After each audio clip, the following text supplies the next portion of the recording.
This recording is copyright. In the IELTS test, you hear some recordings and you have to answer questions on them. You have time to read the instructions and questions and check your work. All recordings are played only once. The test is in 4 parts. Now look at part 1. You will hear a woman speaking to a police officer to report a lost passport. First, you have some time to look at questions 1 to 5.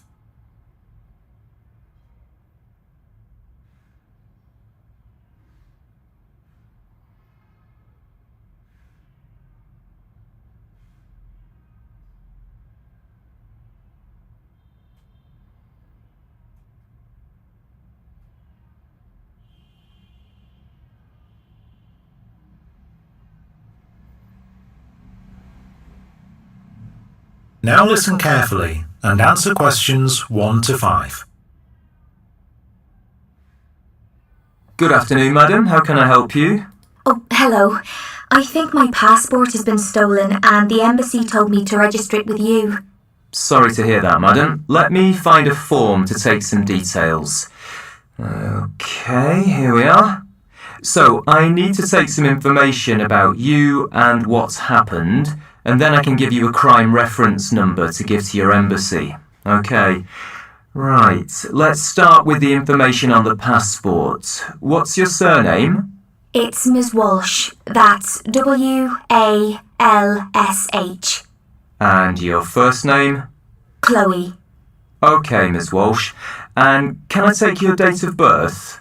Yes, it's the 5th of July, 1987. Okay, I've got that here. And next, I'm going to need to take your place of birth. I was born in Ireland. I need the city or town, madam.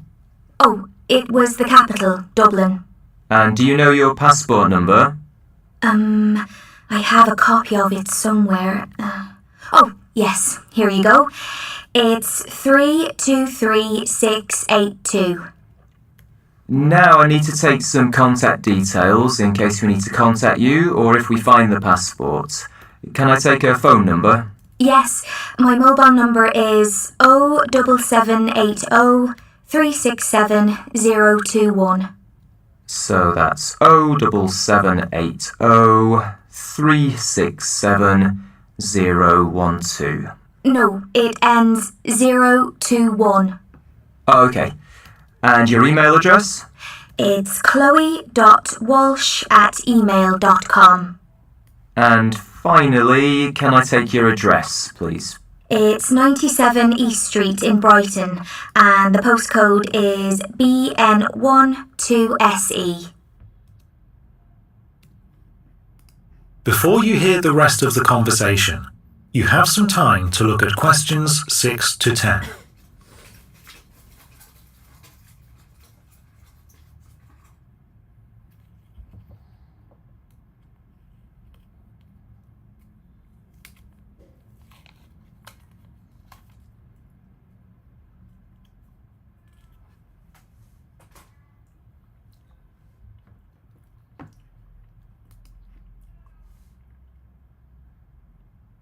Now listen carefully and answer questions 6 to 10. Okay, now I need to make a few notes about what happened. You say that your passport was stolen? Well, I'm not sure. It was either stolen from my pocket or I dropped it and lost it. Okay, madam. Well, you need to report it with us whether it was lost or stolen. You said that it was in your pocket. That's right. I kept it in the pocket of my jacket because I thought it would be safer there. Okay, well there has been a number of people reporting pickpocketing recently, so maybe it was stolen from your pocket. When was this? It was last Wednesday. So that's Wednesday the 21st of July. That's right. And do you know where it's happened? Well, I'm not sure exactly. In the afternoon, I went to meet a friend, and I know I had it with me then because I felt it in my pocket before I left. And where did you meet your friend? In Green Cafe on the High Street. And what did you do after that? So I went for a walk along the high street and was going to walk home, but it started raining, so I decided to get the bus home. I think I got home around 4:30, and it was then that I realised I didn't have my passport with me anymore. That's all the information that I need. I'll give you a crime reference number now, which they might ask you for when you get your new passport. The number is A135970. Okay, well, thanks for your help. No problem, madam. Have a nice day. That is the end of part 1. You now have some time to check your answers.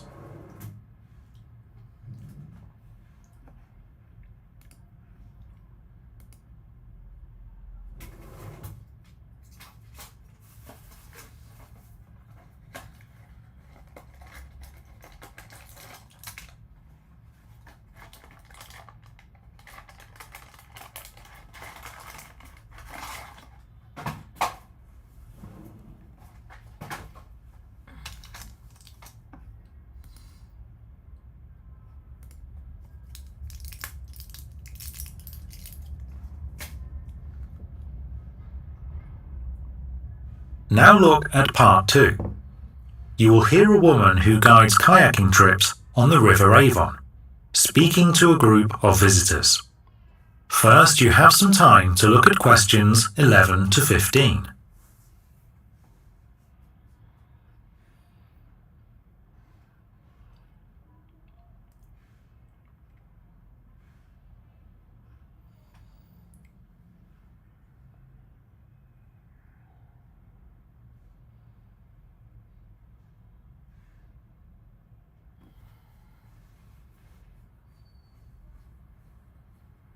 Now listen carefully and answer questions 11 to 15. Hello everyone. Welcome to River Avon Adventures. My name's Amanda, and in a few moments you'll be getting into our kayaks and going out on the River Avon. Now, what's great about the boats you'll be in today is that once you're in and seated, you'll very quickly notice that there's plenty of space to move your legs around in, so you can position yourself in whatever way feels right for you. The boats are very safe, and people don't usually fall in, but in theory it might happen, so you need to know what to do. Now, it is difficult to get back on the boat in deep water, so don't try that. Just stay by your boat and someone will come and sort you out. Avoid trying to swim to the land, or you may get in the way of someone else's boat. As for what to do with your phones while you're on the water, and whether they're best left in the car for safety, well, the car park isn't monitored. And if you did leave your phone behind, you'd end up with no photos of your day on the river. So we actually have little plastic boxes for you, like those ones for storing food. It's worth using one and putting your device in, just to be on the safe side. Phones don't float, of course, but these do. Now, we'd love to welcome you back to River Avon Adventures again in the future. We're open all year, even in winter, and it's not just kayaks that we rent out. We also have wetsuits, stand-up paddleboards, and fishing gear, and binoculars if you want to try a bit of bird watching. Lots of great stuff for you to have a go with. And the good news is we can offer discounts for next time you come to River Avon Adventures. All you have to do is tell your friends that you've enjoyed your trip with us, and when they join our mailing list and mention you, you'll get a voucher for 20% off. Before you hear the rest of the talk, you have some time to look at questions 16 to 20.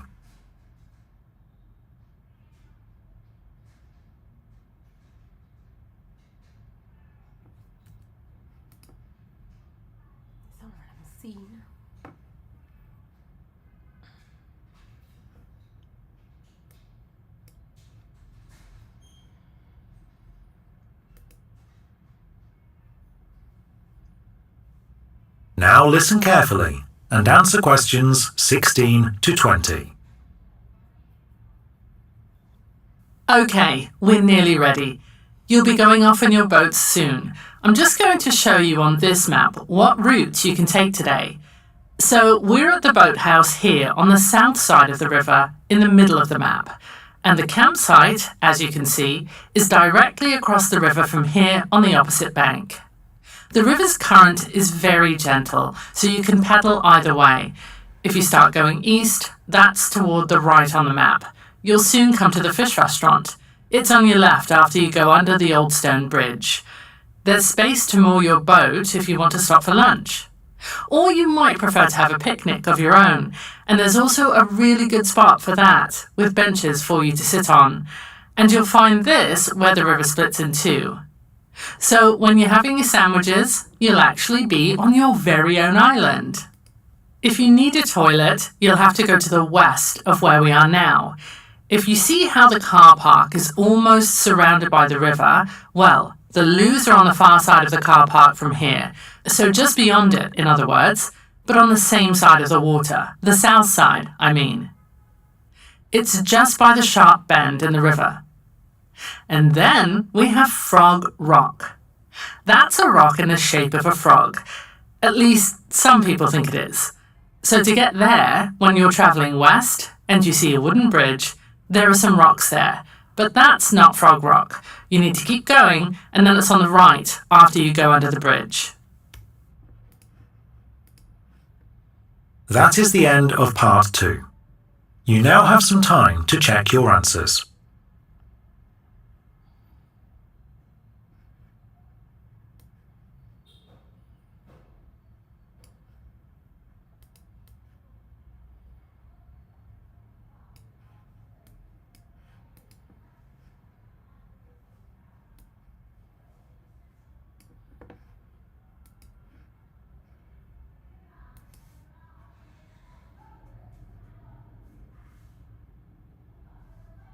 Now look at part 3.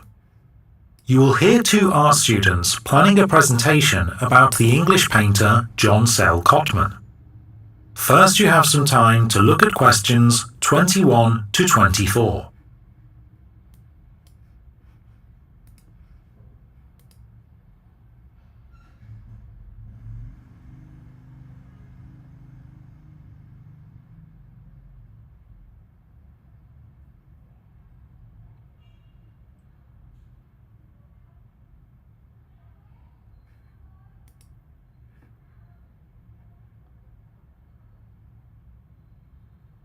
Now listen carefully and answer questions 21 to 24.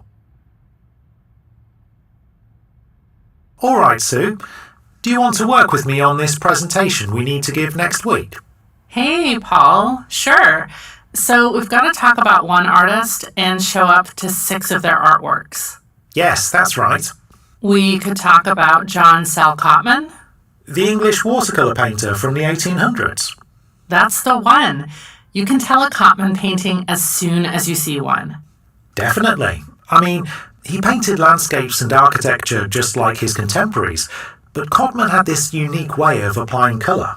Yes, he'd put on one layer of paint, let it dry, then do another layer on top of that to make the colour more intense. So, regardless of whether he signed the picture, you immediately know it's a Cotman. Yeah.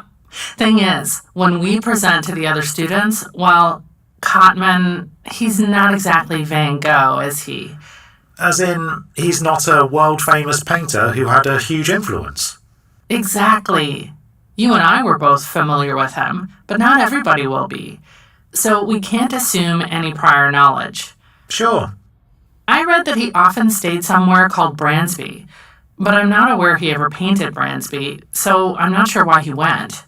Oh, he stayed with friends who owned a house there when he was on painting tours, and they introduced him to wealthy people who would offer him work, maybe to paint their portrait or whatever.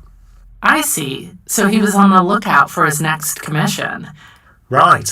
It was in his interest to keep getting invited back.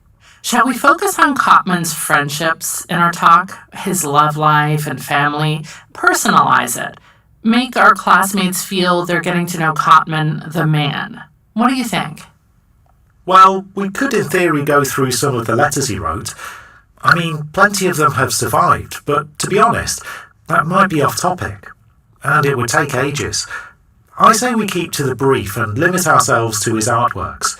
Make sure our audience knows what makes his paintings so fascinating. Okay.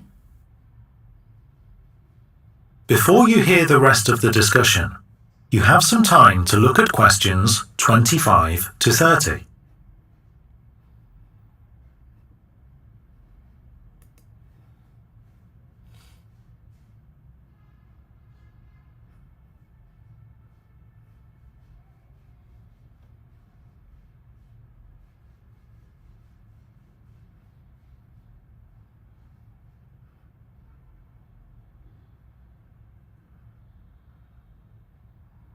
Now listen carefully and answer questions 25 to 30. Okay, so our presentation can show 6 Cotman paintings. Yeah, and we can research more and decide what to say about each one we choose. One good example is his painting of that tall stone bridge, Chirk Aqueduct. At least that's what it's called. Thing is, though, the actual aqueduct at Chirk doesn't look anything like it. The proportions are totally different. Right, so maybe it's actually somewhere else entirely. Maybe Cotman got it wrong when he was naming the picture. Let's check that. Okay, and then there's in Rokeby Park. It's atmospheric, but doesn't have much detail. Was it left unfinished, do you think? If we compare it to some of his other landscapes, we might be able to tell. Yes, let's do that. And then there's his painting of Bedlam Furnace. It shows the way that many English towns in the early 1800s were industrialising, completely transforming the urban landscape. Yeah, factory chimneys spewing out dark smoke.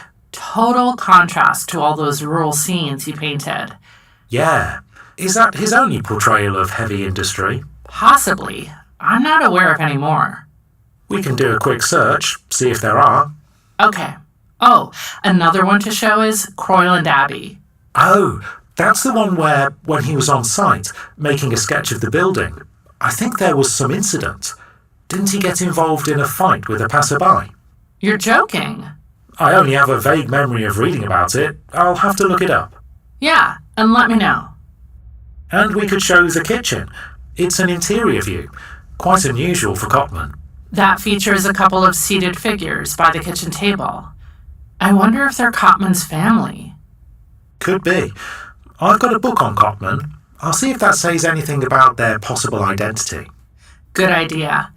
Another interesting picture is Doorway at Rivaux, supposedly painted in 1803 when Cotman was just 21. But the thing is, it looks more like his mature style. So I wonder if it was actually done later. When he was older? Yeah, and his style had evolved. Not sure if we'll find any evidence about that, but we can try. Great.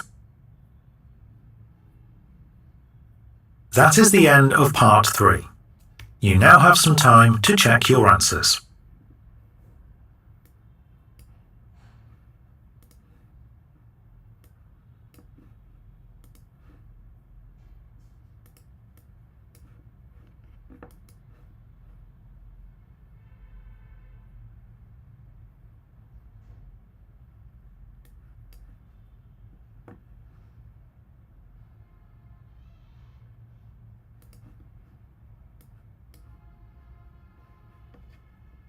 Now look at part 4. You will hear part of a history lecture about a weapon known as Greek fire. First, you have some time to look at questions 31 to 40.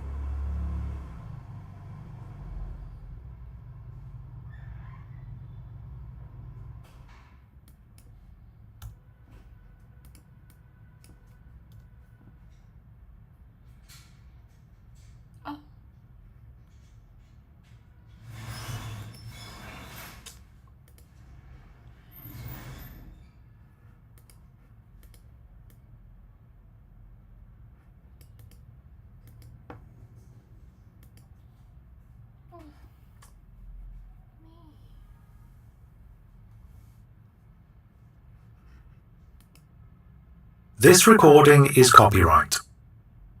In the IELTS test,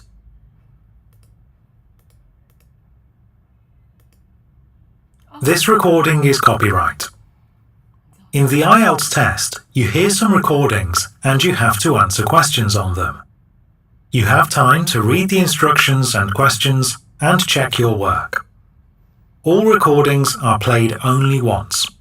The test is in 4 parts. Now look at part 1. You will hear a woman phoning a college to ask about courses. First, you have some time to look at questions 1 to 6.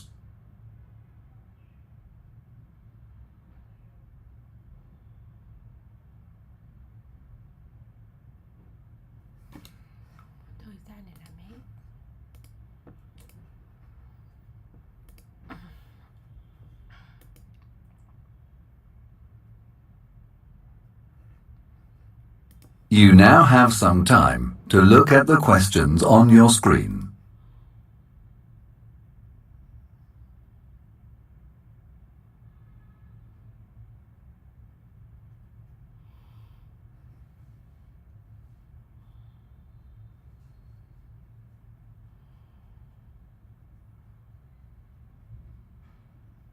Now answer the questions on your screen. Hi everyone. As Dr. Rees said, Rebecca and I are going to have our demographics presentation. Both Rebecca and I also study languages, so we decided to look at the world's different languages and the ones that are the most important both now and in the future. Rebecca's going to start off. Okay, everyone. Who knows what the world's most spoken language is? I thought it was English, isn't it? Well, it's an ambiguous question. If you just look at how many individual speakers there are around the world, then the answer is Mandarin Chinese, with 836 million speakers. English was second until a few years ago, but it has since been overtaken by Hindi, with 333 million speakers, and Spanish with 332 million speakers. English is after Spanish, but the number is not certain. It is over 300 million speakers, though. Oh, yeah, South America. I didn't think of that. Yes, it's easy to forget. You can look at Rebecca's question, though, in a different way. If you look at the number of countries that use English, English is a massive 115, ahead of French, Arabic, and Spanish, with 35, 24, and 20 countries respectively. English has different statuses around the world. Core countries are where English has a full official status, like England, the US, and Australia. In outer core countries, English has some official status, as in India, and then there are fringe countries, such as Japan and the UAE, where it's used a lot in business and tourism. A more important list is the world's most influential languages.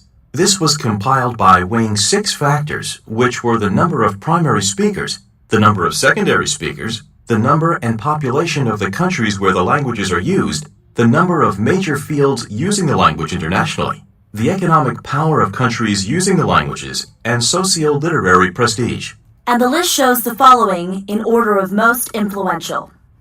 English, French, 15, ahead of French, Arabic, and Spanish, with 35, 24, and 20 countries respectively. English has different statuses around the world. Core countries are where English has a full official status, like England, the US, and Australia.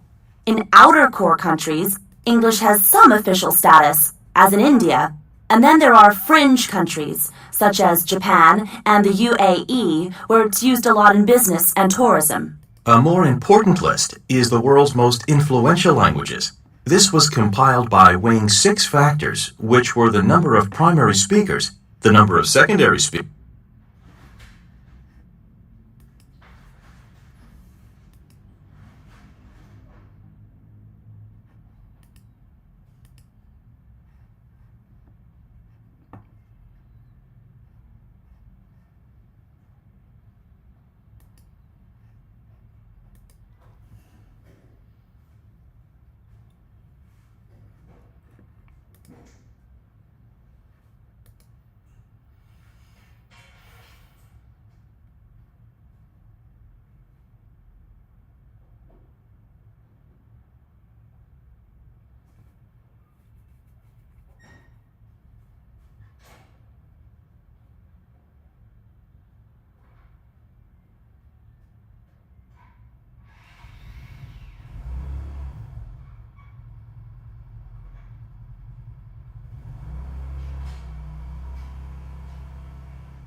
What color makes you uncomfortable in your room?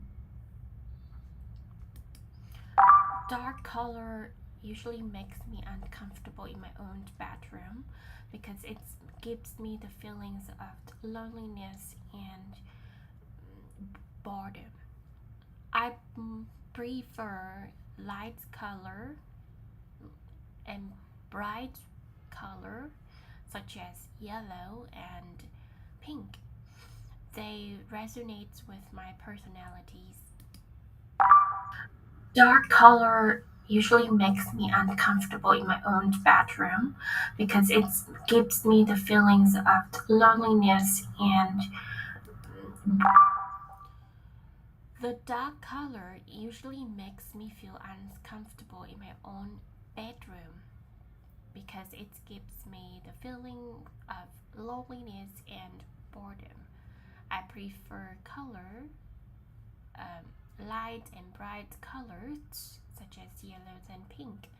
They resonate with my personality, which is outgoing and cheerful. The dark color usually makes me feel uncomfortable in my own bedroom because it gives. What colors do your friends like most?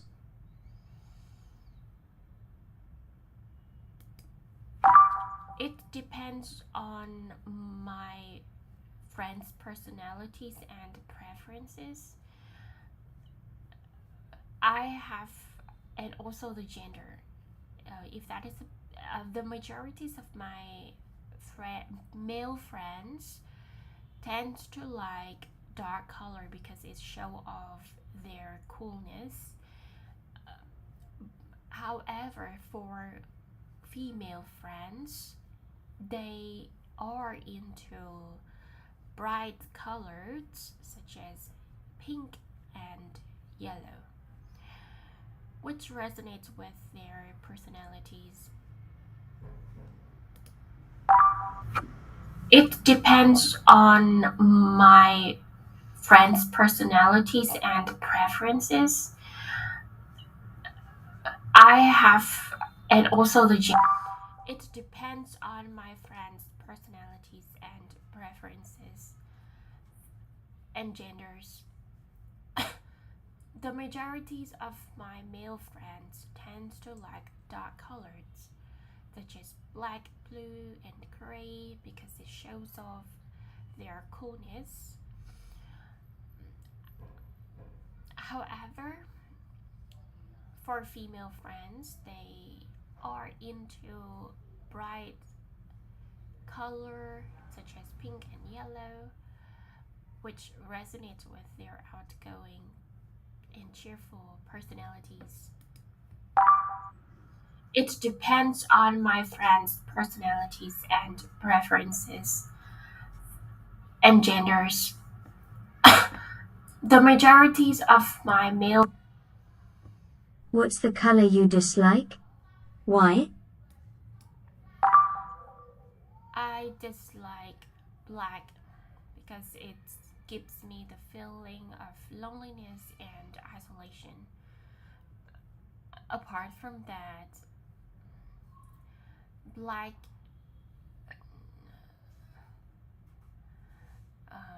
make me scared in the dark.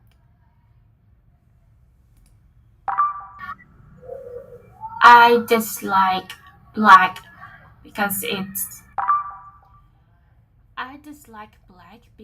this color gives me the feeling of isolation and boredom. Apart from that, black makes me scared, especially pitch dark. I dislike black because this color gives me the feeling of isolation and I dislike black because this color gives me the feeling of isolation. Apart from that, black makes me scared, especially pitch dark. Moreover, I like the opposite of black, which is white. It resonates with my outgoing personalities. I dislike black because this color gives me the feeling of isolation. Apart from that, black makes me scared, especially pitch dark. What's your favorite color? My favorite color is yellow and pink because I love the bright and light shade of them. They also give me the sense of cheerfulness and happiness whenever I look at them. My favorite color is yellow and pink because I love the bright and my favorite color is yellow and pink because I love the bright and light shade of them. They also give me the sense of happiness whenever I look at them. Also, most of my friends tend to like these types of colors because it resonates with our outgoing and cheerful personalities. My favorite color is yellow and pink because I love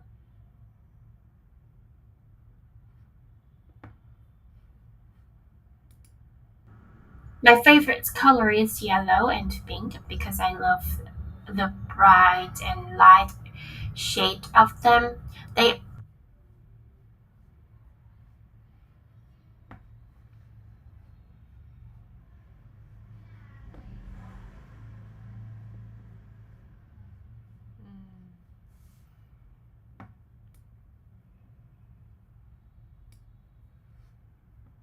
Do you have the same hobbies as your family members?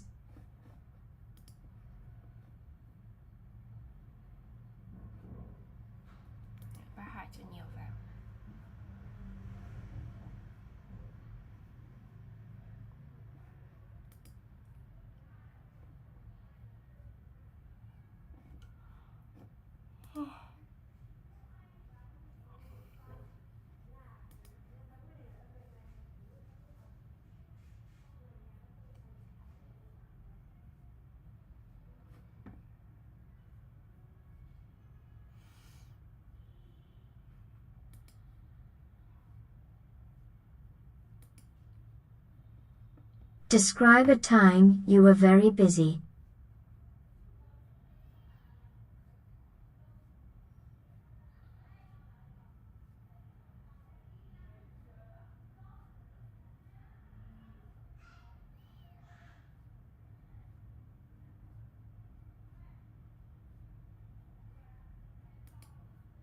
Let me take you back to a time when I was very busy.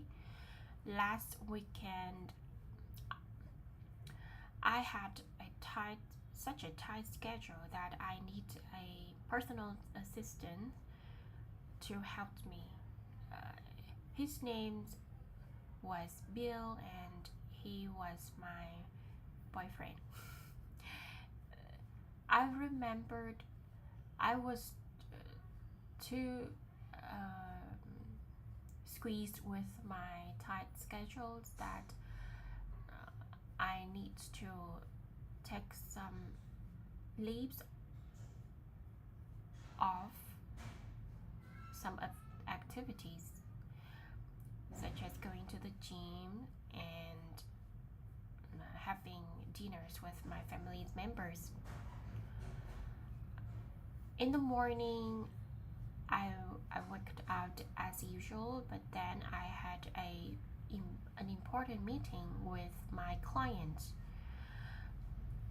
who discussed business matters regarding my YouTube channels. Then I hitched back to my hotels where I had lunch with my boyfriend. After that, we went to the shopping malls to buy our parents birthday gifts. I remembered we had to schedule our gym lessons due to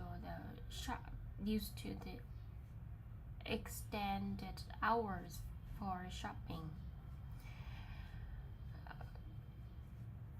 Because my parents' gift was very rare, that we have to go from stores to stores in order to find the suitable gift for my mom. At the end of the day, we were all sweat out due to the all tasks, but I was over the moon for completing everything in the day.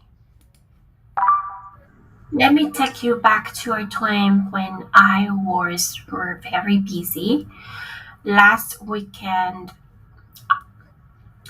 I had such a tight schedule that I need a personal assistant to.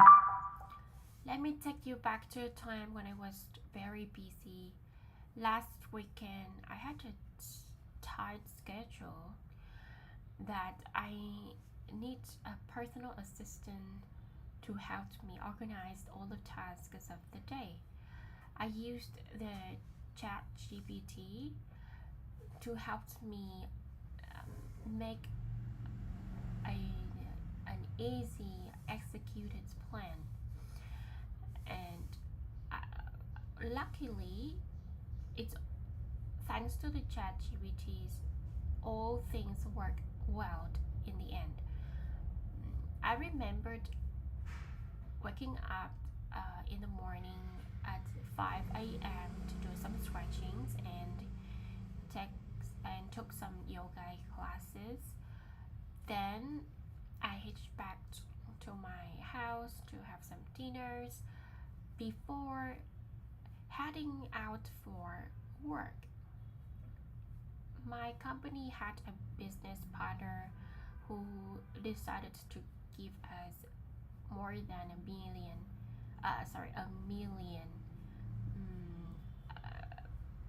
projects.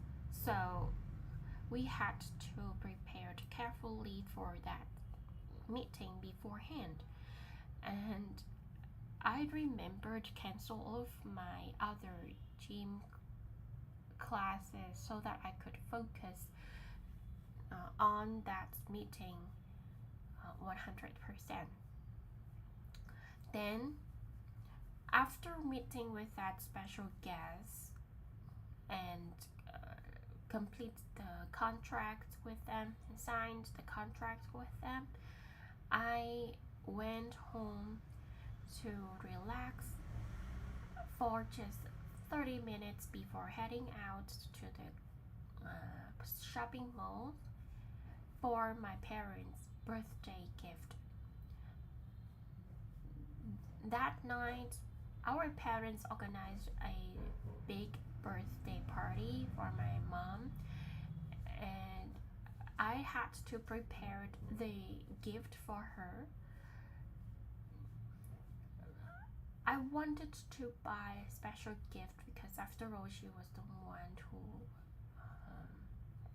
took really good care of me. So I went from store to store to find the perfect gift for my mom. At the end of the day, I complete all of the tasks just in time, so that I can go to bed at 11 p.m. Let me take you back to a time when I was very busy. Last weekend, I had a tight schedule that I need a personal assistant to help me organize all the tasks of the day. I used the ChatGPT to help me make an easy executed plan. And luckily, it's thanks to the ChatGPTs, all things work well in the end. I remembered waking up in the morning at 5 a.m. to do some stretchings and took some yoga classes. Then I hitched back to my house to have some dinners.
Let me take you back to a particular hectic weekend of mine.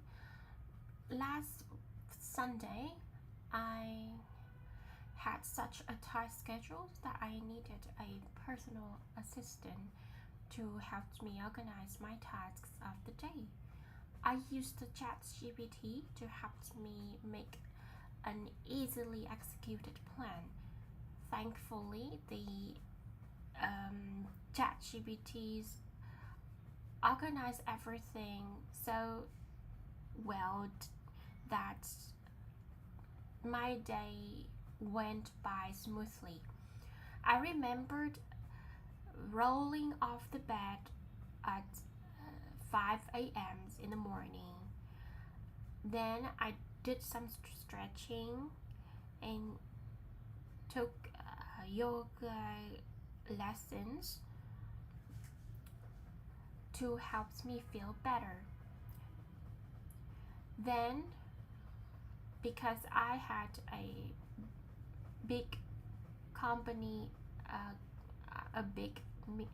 an important meeting for my client, so I headed out for work at 8 o'clock earlier than usual.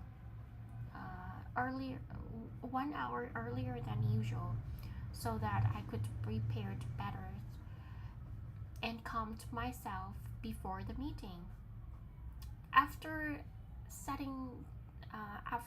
managed to sign the contract with a big client and managed everything to settle down, I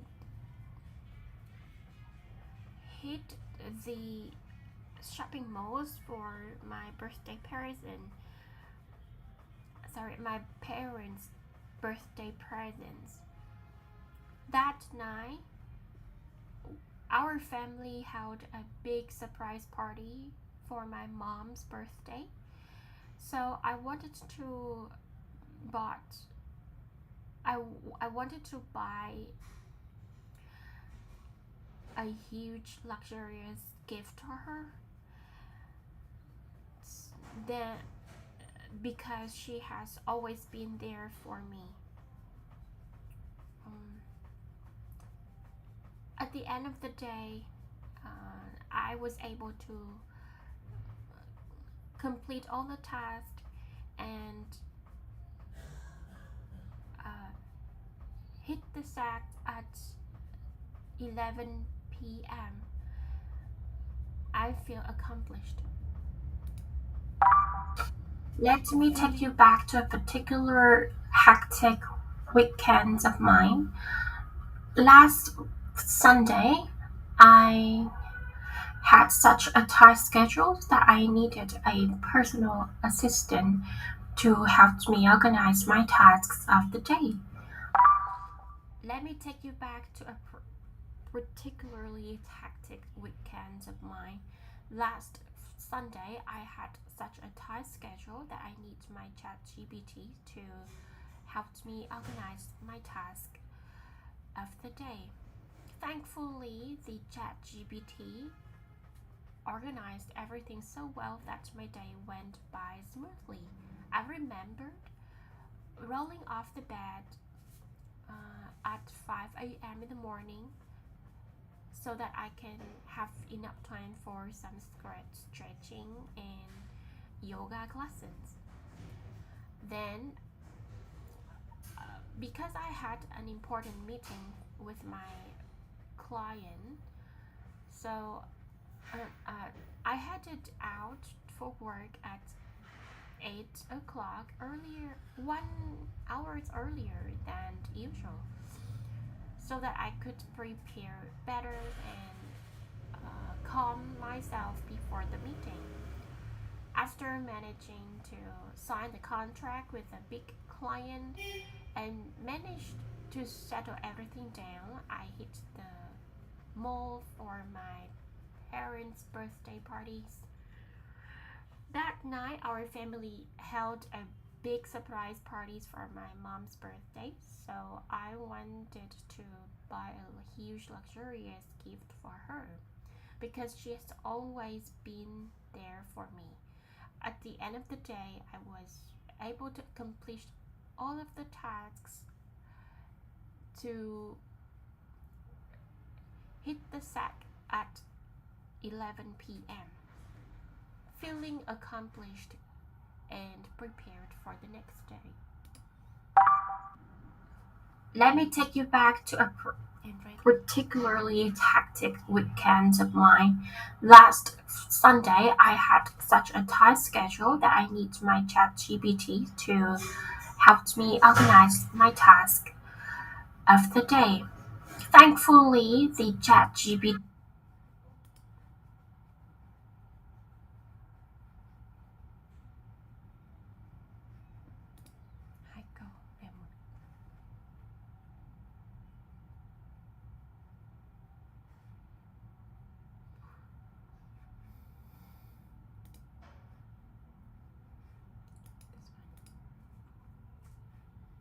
What are the advantages and disadvantages of wearing a uniform at school? The advantages of wearing a uniform at school is that we can feel the sense of unity in our own school. Apart from that, the students can feel a sense of proud toward their own classroom and school. Regarding the disadvantages of wearing a uniform, it prevents the students from expressing their own personal identity and fashion styles. Also, it makes everyone look boring and not unique. The advantages of wearing a uniform at school is that we can feel the sense of unity in our own school. There are advantages of wearing. There are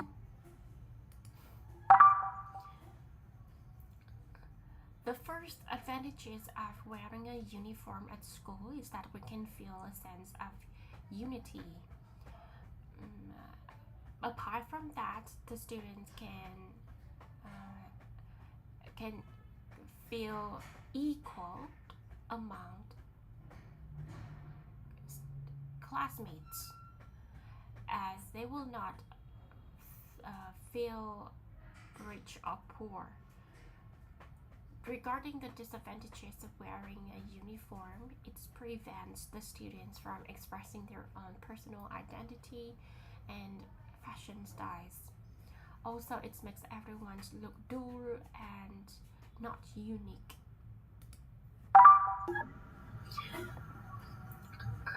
The first advantages of wearing a uniform at school is that we can feel a sense of unity. Apart from that, the students can feel equal among classmates, as they will not feel rich or poor.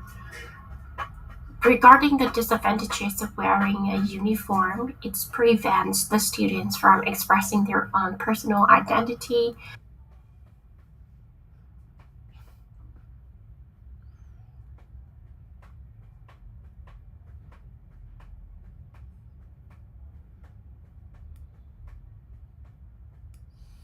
Wearing uniforms at school can bring about advantages such as promoting the sense of unity among the students and preventing distractions from fashion styles. Apart from that, however,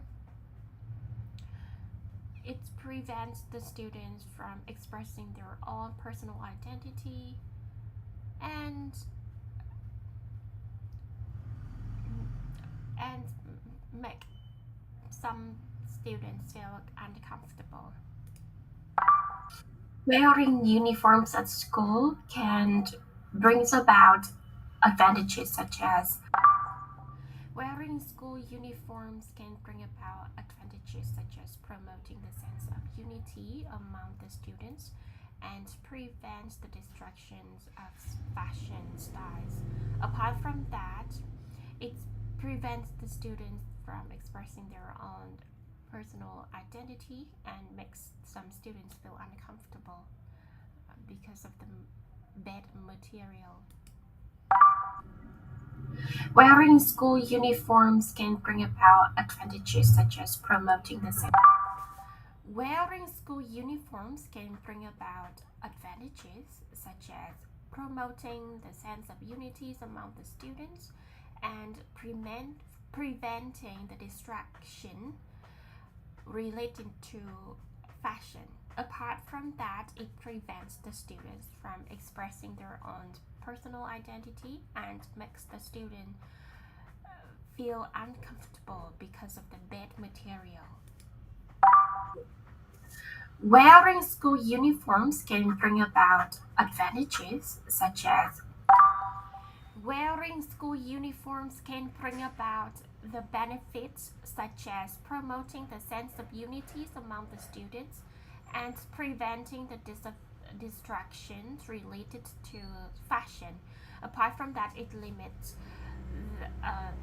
the students' expressions of styles and personal identity and makes some students feel uncomfortable because of the bad material. Wearing school uniforms can bring about the benefits such as promoting the sense of unity among the students. Why do people from different countries wear different clothing? Wearing different clothing makes people express their own national, cultural identity because each clothing symbolizes the culture of that nation. Apart from that, different clothing brings about different comfort to the wearers, and so the people who wear the clothes can have their own sense of security within their clothing. Wearing different clothing makes people express their own national, cultural identity. Wearing different clothing makes people express their own national, cultural identity because each clothing symbolizes the culture of that nation. Apart from that, different clothing brings about different comforts to the wearers, and so the people who wear the clothes can have their own sense of security within their clothes. Wearing different clothing makes people express their own national, cultural identity because each clothing symbolizes the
reason.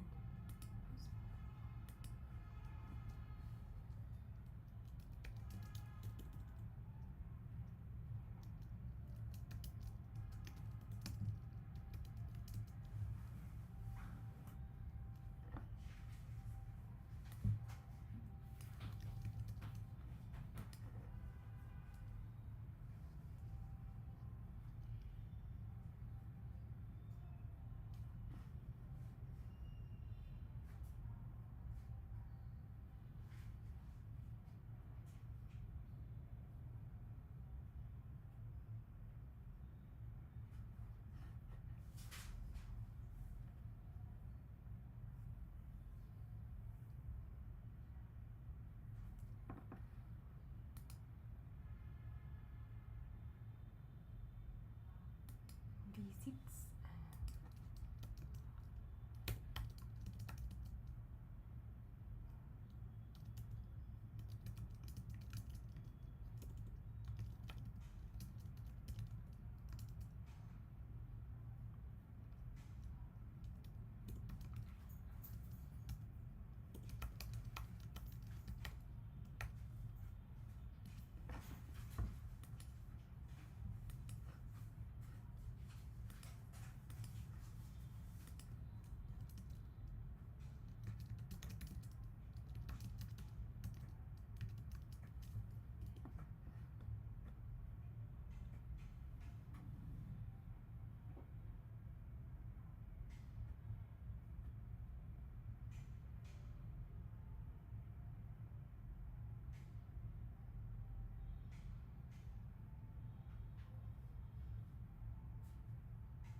fewer.